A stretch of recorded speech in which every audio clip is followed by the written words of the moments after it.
بسم الله السلام عليكم سلاشان أساتي قليل وحرجينا في عندين سؤال هذا شخصية أدق ليس النفط هذا كهر مستقبل كاغا ما ديسي كرتيد ما نديارين كرتيد مستقبل كاغا هذا يقولون لسين شخصية دي يكون ولان لهت مستقبل كاس ودياري شخصية هذا سيدي يكون ولان لهت مستقبل كانوا رش هذا ودياري سي ليس شخصية أقلنتا مستقبل كاغا بري ذاتك بدن كود waxa iraadiyaan lacag mustaqbal qurux badan magac iyo saameyn balse waxay ilaawaan inay dhisaan shakhsiyadii qofkii ku noolaan lahaa mustaqbalkaasi laakiin dadka badankoodu waxa ay ilaawaan mustaqbalku inuusan ahayn meel la tago balse uu yahay qof la noqdo mustaqbalka lagu sheegayo waa shakhsiyad la dhiso naf la hormariyo iyo nolol la qaabeeyo haddii uu mustaqbalkaaga uu ka weynaado shakhsiyadaada waa uu kugu dumi doonaa sidaas awgeed dhis shakhsiyad u diyaarsan inay qaabisho mustaqbalkaaga kuna noolaato maanta waxaan baran doonaa sidii aan u dhisan lahayn shakhsiyad bir ah adag oo aan la loolin karin taasoo ku noolaan karta mustaqbalka aan ku haminayno maanta waxaan ka hadlaynaa wax dad badan ay iska indhitiraan oo ah shakhsiyadda adag ma ahan lacag ma ahan nasiib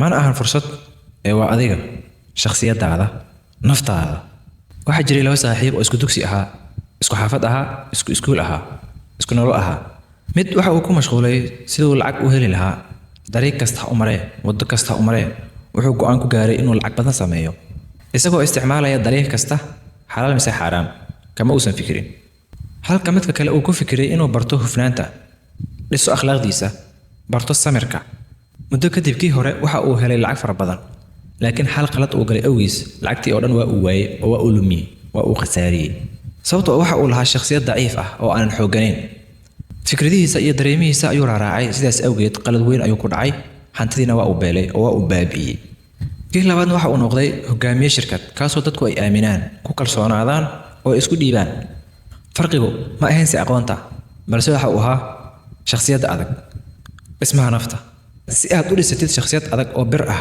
marka hore waa inaad ka shaqeysaa mashruuc ugu weyn ee noloshaada oo ah naftaada muuqaal hore ayaan ka sameeyey oo aad ka daawan kartaa youtube-ka fikradda ah dhismaha shakhsiyadda character building waxay lafdhabar u ahayd falsafadii hore ee qadiimiga ahaa ee dhaqanka Soomaalida iyo Islaamka halkaasi oo lagu qiimeyn jiray garashada qofka iyo gobonimadiisa inta aan la siinin hanti iyo xoolo qofka waxa la saari jiray miisaan shakhsiyadeed kaasoo ah inuu shakhsiyadiisa ay dhisan tahay inuu yahay qof gob ah garasho leh oo garaad badan miisaan leh oo mug leh inta aan lagu aaminin xoolo iyo xilo shakhsiyadu waa aasaaska nolosha haddii ay shakhsiyadaadu adag tahay noloshaada asaaskeeda aad buu adag yahay haddii ay daciif tahayna noloshaada asaaskeeda waa daciif ku baraarug oo ogsoonow midaas hadba shakhsiyadaadu ayay ku xiran tahay noloshaada haddii ay dhalinyaradu xoogga saari lahaayeen ahaanshiyaha shakhsiyadooda inay wax ahaadaan being halka ay xoogga ka saarayaan keliya lahaanshiyaha having dunidu waxay arki lahayd oo ay la kulmi lahayd jiil adag oo aan la jebin karin oo aan la loodin karin cilmi baaris lagu sameeyay dhalinyarada Soomaaliyeed ee ganacsiga ku jira ayaa waxaa lagu ogaaday in 80% dhalinyarada Soomaaliyeed ee ku fashilmay ganacsiga ama hoggaanka aysan u fashilmin sabab la xiriira aqoon yari balse ay u fashilmeen shakhsiyad daciif ah oo liidata shakhsiyadaasi daciifka ah taasoo aan xamili karin cadaadiska walwalka iyo go'aan qaadashada adag ee saaxadda ganacsiga Allah sallallahu alayhi wasallam waxa uu leeyahay in Allah la yughayyiru ma biqawmin hatta yughayyiru ma bi anfusihim ilaahay ma bedelo xaaladda qowm ilaa ay ka bedelaan wax naftooda ku jira ama gudahooda ahaaday shakhsiyadooda naftooda islaamku waxa uu ina barayaa in isbedelka dibadda ah uu ku xiran yahay isbedelka gudaha ah oo ah shakhsiyadaada iyo naftaada akhlaaq suuban iyo nafta oo laga adkaado la xakameeyo waa xalka ugu weyn oo lagu gaaro guul waarta oo dhab ah geesiga dhabta ah waa kan naftiisa ka adkaada oo xakameeya dareemihiisa ee ma ahan kan dadka kale ka adkaada faa'iidooyinka aad helaysid markaad dhisatid shakhsiyad adag oo bir ah waxaa ka mid ah inaad hesho kalsooni buuxda oo dhammaystiran inaad noqoto qof ereygiisa iyo hadalkiisa uu noqdo wax ku ool inaad noqotid qof original ah dabiici ah oo aan dadka kale ku dhexlumaynin xasilooni xilliga dhibka iyo imtixaanka deganaansho xaaladaha adag laakiin waxyaabo aad kala kulmi kartid inaad noqotid qof shakhsiyad adag leh challengeska waxaa ka mid ah inaad u muuqan kartid ama dadka ay ku arki karaan qof adag oo xirxiran in dadka badankooda ay ka fogaadaan haddii aad diido wax kasta oo khaldan hadalkaaguna uu adag yahay mas'uuliyad weyn oo laga sugayo mar kasta iyo xilli kasta aaminaad iyo kalsooni fara badan oo xagga dadka ah qofka adag qof kasta oo aaminaya laakiin halka qofka daciifka ah aysan jirin cid aaminaysa oo ku kalsoonaanaysa ogow oo faham midaas saaxiibayaal shakhsiyadda adag ma ahan jir aad u xooggan murqo waaweyn qof istaagtaagaya hadalkiisu dheeraynayo ee waa inaad noqotaa qof adag kaasoo leh mabda qiyam iyo akhlaaq suuban.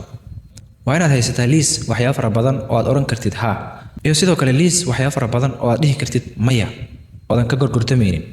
inaad lahaatid shuruudo aadan ka gudbi karin qof kasta oo kaa hor imaada, si kasta ay tahayna xitaa markaa keligaa tahay aadan burin karin. afka dhalinyarada markaan ku hadalno, shakhsiyadaadu waa barankaaga. si fiican uga taxadir, ilaali, adkee oo hagaaji mar kasta iyo meel kasta. ilaasho shakhsiyadaada oo ah barankaaga dhabta ah. meel kastana hala aadin, ha noqonin qof dabayl raacday. meel kasta iyo wax kasta aysan ku bedelin oo ku saameynin. dhis shakhsiyad adag oo bir ah. halkaani waxaan kula wadaagayaa 5 tallaabo oo aad samayn kartid si aad u dhisatid shakhsiyad adag oo bir ah. qodobka koowaad, runta u sheeg naftaada. u qir naftaada waxyaabo ay ku liidato. u sheeg naftaada maalin kasta waxyaabo ay daciif ku tahay, waxyaabo aad ku liidatid, caradaada, xanaaqaaga, daciifsanimadaada, iyo sidoo kale waxyaabo aad ku xooggan tahay. runta, hadalkaaga, mas'uuliyadaada iyo kalsoonidaada. naftaada beenta u sheegin, runta u sheeg. qodobka labaad, xakameey ballamahaaga. noqo qof ballan leh, la aamini karo, lagu kalsoonaan karo. haddii aad hadashid, hadalkaaga fuli, xitaa haddii ay ku dhibayso ama dadka oo dhan ay dhibayso. ku dhimo hadalkaaga. qofka shakhsiyadda adag leh, hadalkiisa qiimo aad u weyn ayuu leeyahay. ee ogow midaas. ogow qiimaha hadalkaaga iyo ereygaaga. qodobka saddexaad, baro sabirka. ha raadinin raaxada iyo falcelimaha degdega ah. baro delayed gratification. dhis naftaada maanta, rafaad, si aad u raaxaysatid beri. qodobka afraad, noqo qof leh moral compass. ha raaraacin wax kasta oo trendy ah. noqo qof leh qiyam iyo mabda' adag. ha raaraacin wax kasta oo ka hor imaanaya shakhsiyadaada, qiyamkaaga, diintaada iyo akhlaaqdaada. ilaasho sharaftaada iyo shakhsiyadaada, barankaaga. qodobka shanaad, go'doon toosan. isku day inaad naftaada la qaadatid waqtiyo gooni ah, keligaaga, adiga iyo naftaada oo keliya, si aad si dhab ah ugu barato waxa aad tahay, qofka aad tahay, shakhsiyadaada iyo naftaada dhabta ah. isla qaado waqtiyo gooni ah, go'doon la gal naftaada. waxaad ogaan doontaa qofka dhabta ah ee aad tahay. saaxiib, ogow, dunidu maanta waxay isku dayi doontaa inaad ku jaalan garayso, inay ku jebiso oo shakhsiyadaada ay dhaawacdo.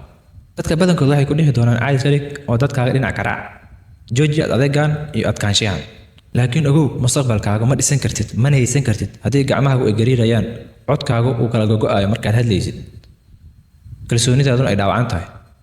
sidaas awgeed, dhiso shakhsiyadaada adag. noqo qof adag. naftaada dhis oo akhlaaqdaada dhis. ka dhig shakhsiyadaada mid adag oo bir ah. sababtoo ah markaas ayay dunidu kugu aamini doontaa mustaqbal weyn. saaxiib, waxaad ogaataa dunidu waxay abaalmarisaa dadka adag, mugga leh ee miisaanka leh, mabda'a iyo qiyamka leh. wax kasta oo weyn waxa iska leh qof adag. noqo qofkaas si aad u heshid wax kasta oo weyn oo aad u qalanto. dunidu qofka daciifka ah ma qadariso mana qiimayso. sidaas awgeed, ha noqonin qof daciif ah ee dhiso shakhsiyadaada adag.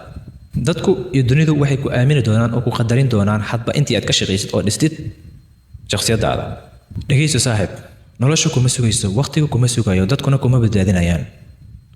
noloshaada adiga ayaa ka mas'uul ah, naftaada adiga ayaa ka mas'uul ah. cid ku soo socota oo ku badbaadinaysa ma jirto, adiga ayaa naftaada badbaadin kara. maalin ayaad toosi doontaa adigoo isleh, waxa aan ku faanaya qofkii aan soo noqday, mise waxa aan ka shalaanaya qofkii aan soo ahaa. shalayto ama faan, doorashadu gacantaada ayay ku jirtaa. haddii aad rabtid inaad ka mid noqotid dhalinyaro dhisanaysa shakhsiyad adag oo bir ah, kuna dhisanaysa qiyam toosan, maskax adag iyo akhlaaq suuban, ku soo bir SG Community. halkani waa hoyga dhalinyarada noocaasi oo kale. waan isdhisaynaa, waan ishormarinaynaa, waan is adkaynaynaa. waxaan halkan u joognaa inaan isku dhisno, isku horumarino, isku kaalmayno si aan ugu guulaysano mustaqbalkeena si wada jir ah, iyo si aan u noqono dhalinyaradii badbaadin lahayd mustaqbalkooda iyo kuwa dadkooda iyo jiilkooda. ku soo bir oo ha seegin fursadan dahabiga ah. nala kor oo nala hormar. nala dhis naftaada, nagala shaqeey mashruuca shakhsiyadaada. dhiso shakhsiyad adag si aad u noqotid qof adag. ha ilaawin hadalkan oo meel ku qoro. shakhsiyadaada ayaa qaabayn doonta noloshaada.